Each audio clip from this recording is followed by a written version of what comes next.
And you could be a teenager yourself. Oh, thank you, Joe. You're so kind.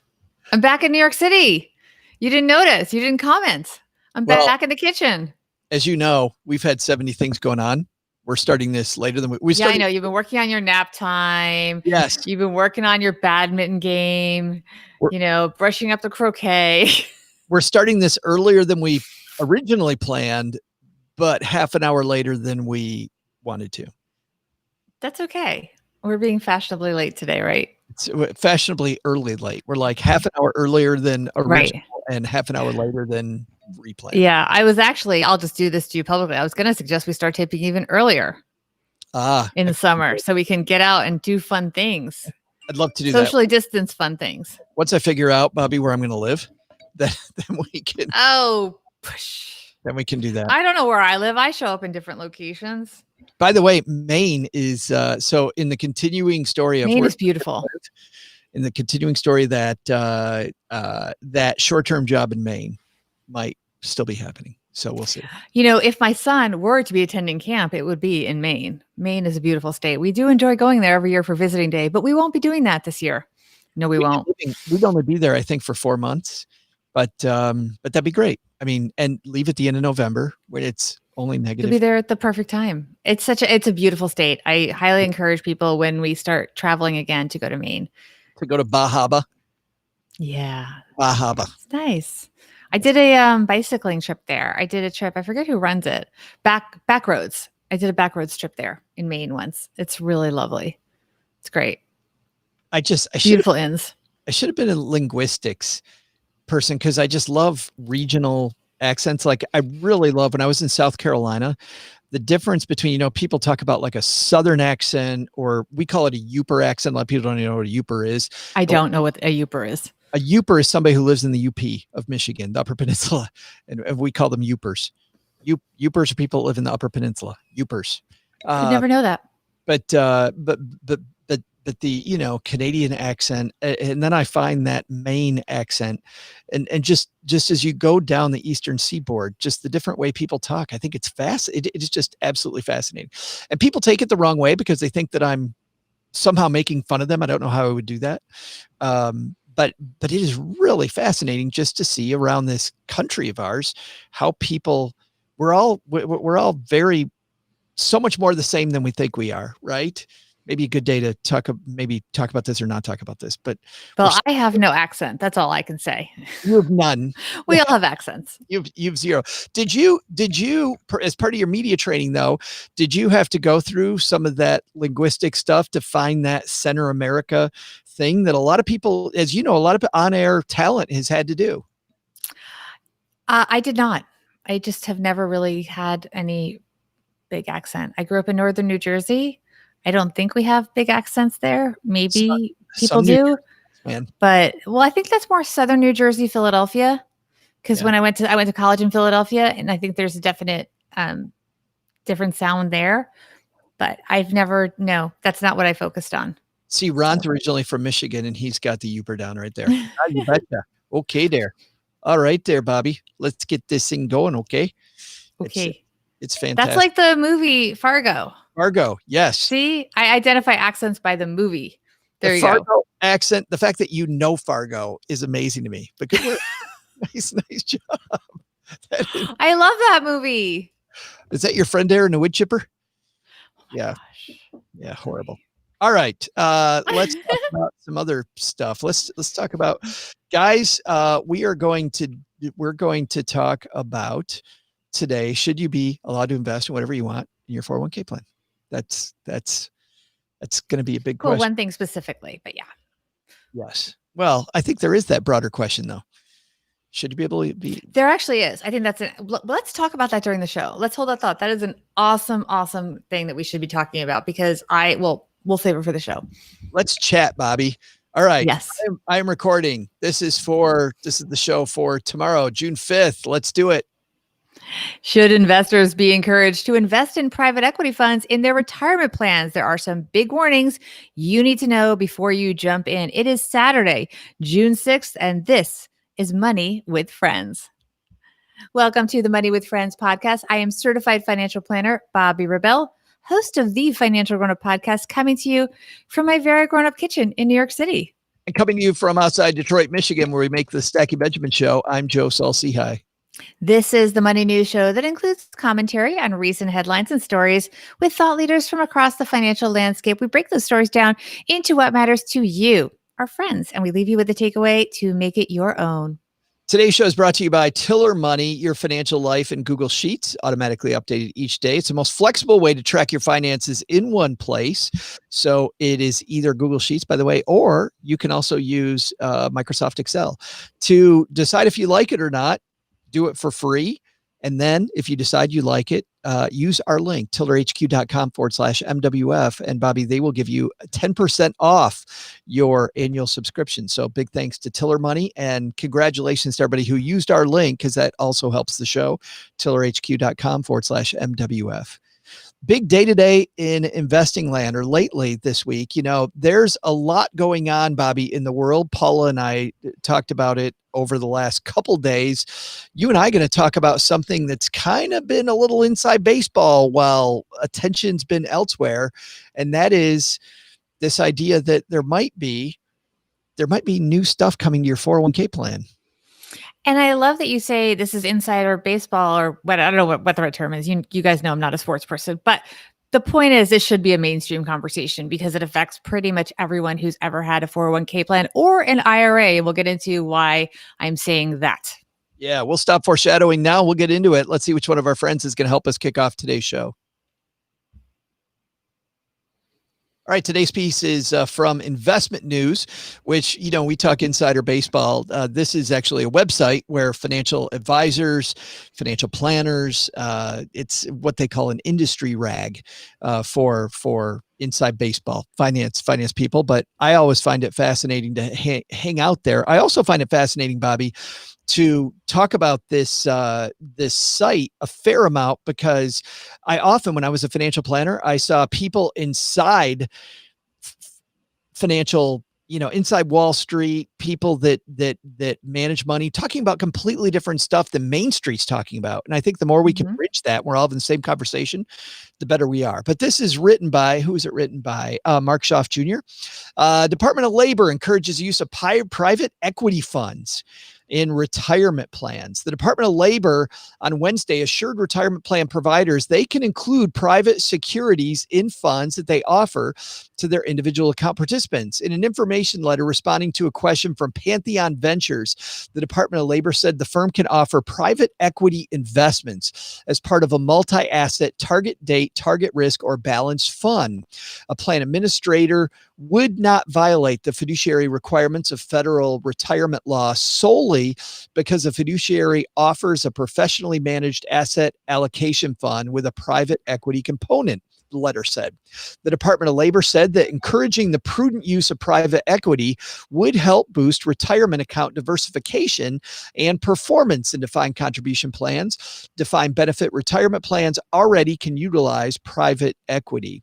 This information letter will help Americans saving for retirement gain access to alternative investments that often provide strong returns. Labor Secretary Eugene Scalia said in a statement, the letter helps level the playing field for ordinary investors and is another step by the department to ensure that ordinary people investing for retirement have the opportunity they need for a secure retirement.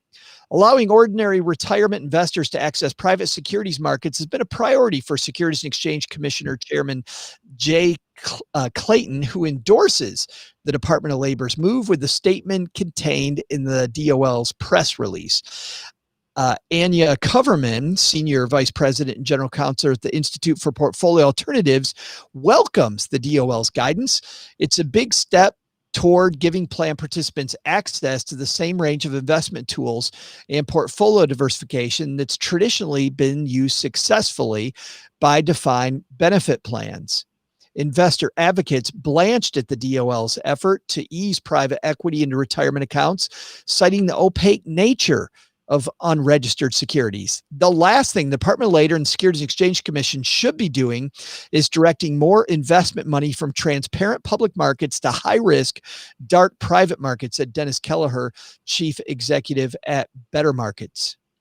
One of the criticisms of private equity funds is their high fees. The California state pension system, for example, disclosed several years ago that it paid 700 basis points in private equity fees. The Department of Labor should have been more cautious about opening the door to private equity, said Tyler Galash, executive director of Healthy Markets Association. The pension and retirement community's track record with private equity has been mixed at best. The fees and risks associated with investments in private funds compared to public funds may be significant. It frankly is the opposite direction I would hope that the DOL would be taking to protect the retirement funds of millions of Americans. But David Levine, a partner at Groom Law Group, says the DOL is properly focused on the mix of investments that can generate better returns. Quote, having a portfolio diversifying alternative allows you to create a more holistic framework for retirement wellness, said Levine, whose firm represents Pantheon Ventures. Note there. It's almost more dangerous to limit the tools that retirement savers can use. Teresa Ghilarducci, an economics professor at the New School for Social Research, said private equity can be a healthy part of a well-managed long-term portfolio. Quote, most 401ks are not well-managed and are often used for short-term purposes, she wrote in an email. Private equity in 401ks is a half step towards solving the fatal flaws in the voluntary, individual-directed, for-profit 401k system. Christine Lazaro, a law professor at St. John's University, cautioned that ordinary investors don't have the background to parse private equity. Quote, by exposing non-accredited investors to private placement through the context of their retirement accounts, they are being subjected to risks that they don't always have the ability to assess and knowingly accept, she wrote in an email. Boy, let's there's so many places, so many things we need to define. So the first thing they talked about is that defined benefit plans already have access to these types of investments, and defined contribution plans don't. So we should explain first, Bobby, what a defined contribution, defined benefit plan is. So defined contribution, we know what we're putting in. The contribution is defined. We know what we're putting in. We don't know what might come out. It depends on how the investment does. So when I think defined contribution, that would be 401k, 403b, 457, right? I mean, Roth IRAs. Yeah, Roth IRA. Good point. Defined benefit, we're really not putting a lot in, or we don't know what we're putting in. Somebody else is usually putting in. It doesn't matter. You're getting out what they tell you you're getting out. You're getting X amount out. Their problem. So that would be a pension plan in those cases. In an annuity, if you annuitize it, is a defined benefit instrument. So that's the first thing. So now defined contributions, meaning I can put my money instead of in a mutual fund inside of one of these accounts. I could put it into some type of a hedge fund instrument, like we can do outside with our money. What do you think about that? Yes. Well, I think what's interesting is that IRAs have a lot more freedom. With an IRA, you can, in a general IRA, you can buy individual stocks. You can buy basically anything you can buy in a brokerage account pretty easily. You can buy in an IRA. So if you take your 401k money, when you leave a job, which I did, when I left my job, I took it in, moved it directly into an IRA. You can choose any investment, and you can also be very selective about the fees. One of the complaints people have about 401ks is that you only are allowed to choose from a defined list of investments that maybe the HR company has outsourced to a brokerage firm, and they select these are your 8 options for investing, and you're kind of stuck among that group. With an IRA, you can do pretty much anything that's a mainstream investment. And even with IRAs, and we've talked about this, you can do a self-directed IRA, which is more complicated to set up and do all kinds of other things, which is very complicated and not a mainstream thing to do. So the first question is, why the difference between the 401k and the IRA?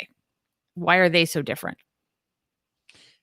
And there's only one answer to that, which is that the way the law is set up now, and this, by the way, I think is the linchpin here about why you shouldn't be allowed to do it. And actually, even before I get to that, let me ask you another question, but because I think that these are dominoes, one after another, which is that there was a quote in here that said that the average investor doesn't really know what they're getting into when it comes to some of these private placement investments, meaning they're not public. Sometimes you might be locked in right? Sometimes you're investing in derivative type investments that are incredibly complicated.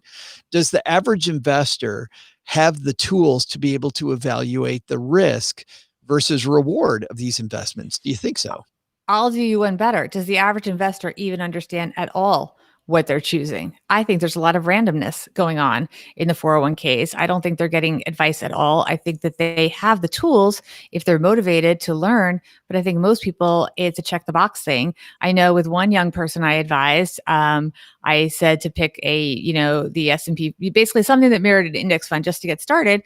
And because it had a similar name to something, believe it or not, that it was a fixed income fund, they initially went to check the wrong box and would Yeah, have gone on for right. years with the wrong investment. I Yeah. think we're even steps before that at But this that's the point. answer. But That's that's what I'm saying. Not even close.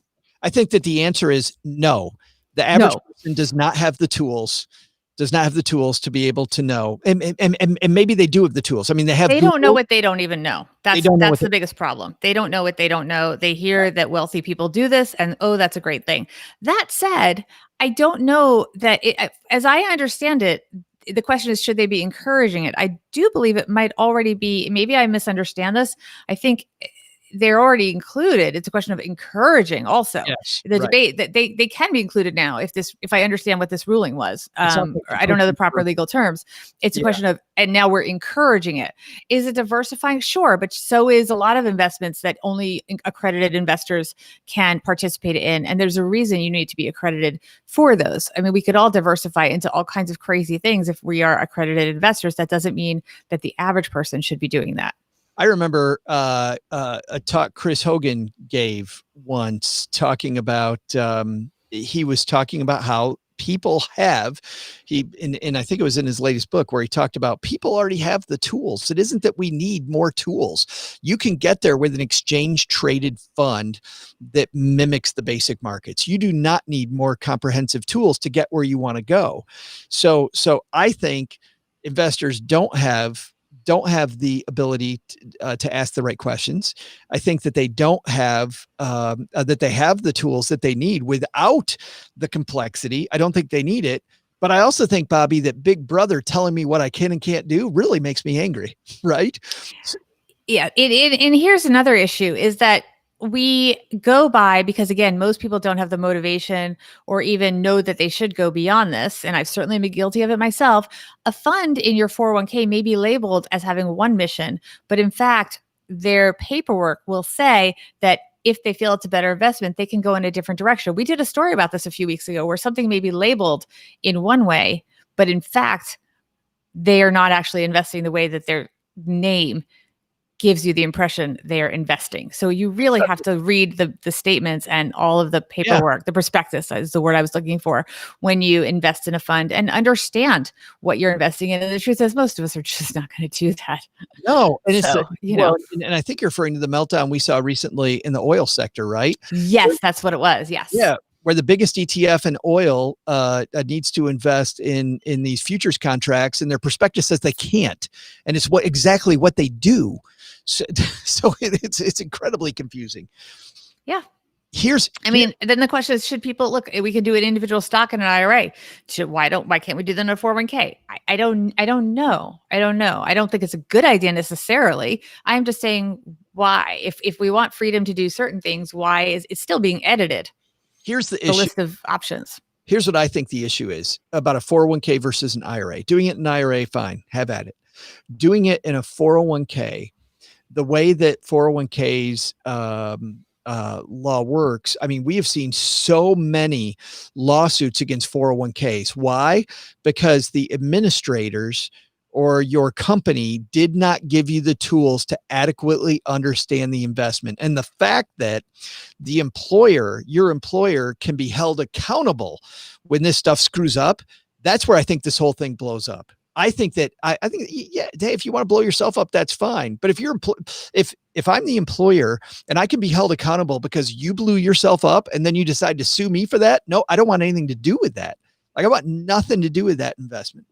Which brings up a better thing, which is, we went from employer accountability, meaning that they gave you a pension And then pension math didn't start working because we hopped around jobs way too much. 401ks came into existence and then we could invest there. But then really, I mean, the question at all is, wouldn't it solve a bunch if we just decoupled retirement savings from your employer? Like I could go to my HR and I could take whatever my retirement savings account is that I created myself and ask HR to hook it up. And we all had some code where, like at a gas pump, I can hook up my gas pump to your retirement plan and I can then automatically funnel money into the plan. Why are those coupled together in the first place? I think is the question that not many people are asking. Could it be that the firms want to incentivize you to stay also because it's a benefit? And also I believe there's tax incentives for the companies. But the company could still do that through their match, right? Through their matching gift. You could still Yeah. have a tax incentive for them to match you. They don't have to match you, but hey, if they encourage people to retirement save, Right. they get a nice big, so you can encourage employers to do that, but in a different way. Yeah. And it is interesting because a lot of people they believe that the employer is paying for the 401k, but in fact, the individuals are paying the fees. That is a open secret of the Well, 401k system and not in every case, actually. in many cases. In the biggest of the big 401ks, generally your employer has the wherewithal to pay for it themselves and to lower the fees. But the smaller the company is that you're in, which tons and tons of people work in small companies, you're footing the fee. You are definitely footing the fee because the employer can't afford to and can't. Yeah, the rules are so onerous that Mhm. the only way for them to even offer the plan is to make it a plan where you foot the fee. Yeah, it's an And the fees for the actual investments also, I guess, is what I meant in addition. exactly. If you choose a mutual fund within that 401k that has high fees, the employer is not covering that. Well, no, but there's also all these administration fees. You have to, Mhm. I mean, administrating a 401k is difficult. There are Mhm. tons and tons of rules. But you look at it as an example in the philanthropic community, um, when donor advised funds came around. Like it used to be, you had to set up a foundation. As you know, Bobby, setting up a foundation is tons of money, right? But now many more average people can use a donor advised fund and do Mhm. a lot of what a foundation does without having to have all those onerous rules. It Right. seems like, Yeah. uh, I mean, we're not going to be able to solve this problem today, but I do think, well, you know what, we can save our big idea for what we think. I can't wait to hear what you have to think. Did we ask our community what they think about this? Oh, I've totally forgot. We did. We We might have. did. Yeah. Yes, our amazing producer Ashley did ask our community what that is. And I am pulling up our Instagram, which everyone should be subscribed to already. It is at Money Friends Pod for those, few of you that are not already tuned in. The question, Joe, is do you think retirement plans that include the use of private equity funds are a good idea? Yes or no? What did our And money friends say? I'm going to come down. So I think I should be allowed to go there if I want to. However, in this context, I'm hoping we say no because of the fact that to the average person, it's not going to add anything. It isn't a tool that we need to get where we want to go. So I'm going to say 80% no. Well, you were in the right direction. It was no, was the majority, and it was 57%. But I think so. You read our audience correctly. But I think The that majority did say no. yeah, and I mean, and I don't know why people said what they said, but I do think that that's probably because people think we should be able to invest in whatever we want. I would guess. Yeah, and that is a very American thing. We should be able to invest in what we want. The problem that I have, by the way, with investing whatever we want, and this gets back to financial education and something else that we haven't solved, which is if I invest in whatever the hell I want and I blow myself up because I don't do the research, I know that historically other people end up paying for my mistake later, right? So if you blow up your retirement plan and you don't have enough money, and a lot of people do that, then there becomes a call for we need to help older people fund that. And so it ends up costing the rest of society more. So on one hand, I go, yeah, we should. On the other hand, I go, maybe we need some guardrails because I don't want to pay for you later when you mess it up. Well, this goes back to the three-legged stool concept of retirement, which is, your own savings, Social Security, and what's the third one, Joe? The pensions. The pensions. Yeah, Pensions. that's Pensions the already idea. broken, Social Yeah, Security broken, that and is the idea. yeah, no, it's an ugly thing. By the way, we're hanging out live here on YouTube. If you want to hang out with us while we make the show, head to Money with Friends YouTube page. It's youtube.com/Money with Friends and subscribe, and you'll see when we go live. And JM Boots hanging out with us and says it's our responsibility to pick the right funds for us, but we should not be led in the wrong direction. And JM Boots, I totally agree with you. My issue too is when and where is enough direction, especially if it's your employer. If your employer gives you, where is the point where as an employer, I'm not going to be sued by you because you said I didn't give you enough to make a good decision. I don't know where that point is. That's incredibly difficult, but that is the crux. All right. Bobby, you almost ready for your big idea? Almost. We're going to give you time to think about it then. While I talk a little bit about Tiller Money. Tiller is the place that I love to go to manage my money. The cool thing about Tiller Money is it is a spreadsheet. And what I love about spreadsheets is I can get rid of all the stuff that I don't like about my money management system, because with a spreadsheet, I just delete those rows. And then I can come back and do all the things that I like. I can emphasize things that I like, get rid of the things that I don't. And the other cool thing is, because I'm not a great spreadsheet creator, there's a whole community of people who create spreadsheets. I've got tons of them to choose from at Tiller. So if you want to check it out yourself, it's tillerhq.com/MWF. Not only can you try it out for free, but also when you decide that it's for you, you'll get 10% off your annual subscription by using our link. And that's also how you help the show. So thanks to you thank you for using our link, but also you'll be rewarded when you use our link, tillerhq.com/MWF. Bobby, what do we got today? What's your big takeaway?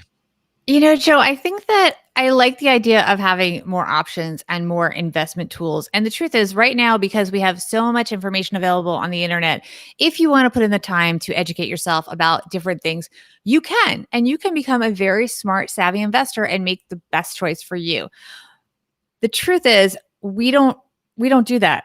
Let's be honest. We just don't do that. People don't understand the risks and rewards of their choices. They think they do when the market's going up, right? When the market goes down, they don't feel so good about that. So I think we have to think about not only what resources are being created for the everyday person who is going to have to be making these choices more and more and be responsible, at least at the initial level, for the decisions that they make. And this person is generally not going to be accredited, and they may not have the understanding of the risks tied to private equity investments. So who is going to sit down with them and take ownership of educating them? Can we say, if you want to do these kinds of investments, maybe you have to complete this kind of course and certify that you understand the risks? Put in some kind of safety net so that it's available to people, but they also, we have to incentivize them to learn, to know. I think that's a better idea than what we have currently, which is this idea of you have to have so much in assets. The accredited investor rules are so arbitrary. Hey, if I saved up X amount of money, or maybe I didn't, maybe I won the lottery. Like a lottery winner can be an accredited investor. Accredited investor is supposed to mean that you have the tools to be able to make these decisions. We've already shown that a lot of lottery winners don't have those tools. So those rules definitely need to be rewritten. And maybe it is a certification course that gets you there, which is why I come down on in two different areas. I mean, it gets back to financial literacy. We see all these financial literacy programs all over the place, Bobby, and studies show that most of them don't work. Kids, you can teach financial literacy in schools, and kids still, they will tell you all day what the right thing is, and they will still do the wrong thing. And then the second piece is that your employer is wrapped up in you blowing yourself up when it comes to using these plans. So even though I don't want people to, tell me what to do with my money, I have to say that for those two reasons, I come down on the side of whether these are available or not, which is, I think, beyond our pay grade. No matter what the Department of Labor does, don't use those. I would not, if I'm the average investor listening to the show, I would not use any investment product that I just don't understand. Some of these investments promise some phenomenal returns, but there's this thing, and I'm going to say something most people don't understand, just maybe as a proof here, called standard deviation. And when something offers you a much higher return, that means there's also much more downside. And by the way, there's no such thing as high up and no down. It always comes with this barbell swing. So no matter what happens here, Bobby, if it does appear in your 401k, stay away, man. Stay away. Unless you know what you're doing. Unless you know what you're doing. Unless you can certify for yourself that you Right.